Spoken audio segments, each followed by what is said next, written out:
بسم اللہ الرحمن الرحیم۔ السلام علیکم ناظرین۔ کہتے ہیں کہ فتح کے بعد حضرت خالد بن ولید رضی اللہ تعالیٰ عنہ نے چند شخصوں کو روماس کے مال و اسباب کے لیے کہ وہ شہر میں سے اٹھا کر یہاں لے آئیں اور اس کام میں اس کا ہاتھ بٹائیں مقرر کیا۔ جس وقت وہ اس مکان میں پہنچے تو دیکھا کہ روماس کی بیوی اس کے ساتھ لڑ جھگڑ کر اس سے طلاق کی خواہاں۔ انہوں نے اس کی طرف مخاطب ہو کر دریافت کیا کہ تو کیا چاہتی ہے؟ اس نے جواب دیا کہ ہمارا انصاف اور یہ فیصلہ تمہارے سردار لشکر کے پاس ہوگا۔ مسلمان اس کو حضرت خالد رضی اللہ تعالیٰ عنہ کی خدمت میں لائے، ان سے فریاد کرنا شروع کی۔ ایک رومی شخص نے جو عربی زبان جانتا تھا کہا کہ یہ اپنے خاوند روماس پر دعویٰ کرنا چاہتی ہے۔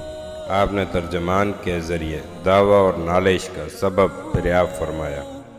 ان سے بیان کیا کہ میں آج شب سو رہی تھی، میں نے خواب میں ایک نہایت خوبصورت شخص کو جس کا چہرہ مبارک 14ویں رات کے چاند کی طرح چمک رہا تھا دیکھا۔ انہوں نے مجھ سے فرمایا کہ یہ شہر نیز تمام شام اور عراق ان عربوں کے ہاتھ فتح ہو جائے گا۔ میں نے عرض کیا آپ کون ہیں؟ انہوں نے فرمایا میں محمد رسول اللہ صلی اللہ علیہ وسلم ہوں۔ اس کے بعد مجھے دعوت اسلام دی اور میں مسلمان ہو گئی۔ آپ صلی اللہ علیہ وسلم نے مجھے قرآن شریف کی 2 سورتیں یاد کروائیں۔ راوی کہتا ہے کہ ترجمان سے یہ قصہ سن کر سب کو تعجب ہوا اور حضرت خالد بن ولید رضی اللہ تعالیٰ عنہ نے ترجمان سے کہا ہمیں یہ وہ 2 سورتیں سنائے۔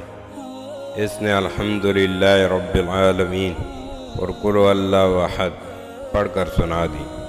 حضرت خالد رضی اللہ تعالیٰ عنہ کے ہاتھ پر تجدید اسلام کیا اور اپنے شوہر سے مطالبہ کیا کہ مسلمان ہو جائے یا مجھے طلاق دے دے۔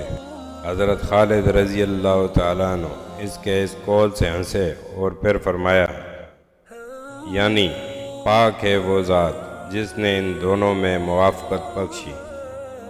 پھر آپ نے ترجمان سے فرمایا اس سے کہو کہ اس کا خاوند اس سے پہلے مشرف با اسلام ہو چکا ہے۔ یہ سن کر وہ بہت خوش ہوئی۔ حضرت خالد رضی اللہ تعالیٰ عنہ نے اس کے بعد اہل بصرہ سے ایک مقدار معین جو اہل بصری کو بھی ناگوار نہیں تھی مصالحت کر لی اور یہ چاہا کہ ایک شخص کو اپنا نائب اور وزیر مقرر کر دیں تاکہ اہل بصرہ اپنے اغراض و مقاصد اس کی طرف لے جا سکیں۔ چنانچہ آپ نے اس سے استصواب کیا اور ان کی رائے کے موافق ایک شخص کو اپنی طرف سے حاکم مقرر کر دیا۔ اس کے بعد آپ نے ایک خط حضرت ابو عبیدہ کے پاس روانہ کیا جس میں فتح کی خوشخبری کے بعد آپ نے ان کو لکھا تھا کہ میں دمشق جا رہا ہوں، آپ بھی مجھ سے وہاں آ ملیں۔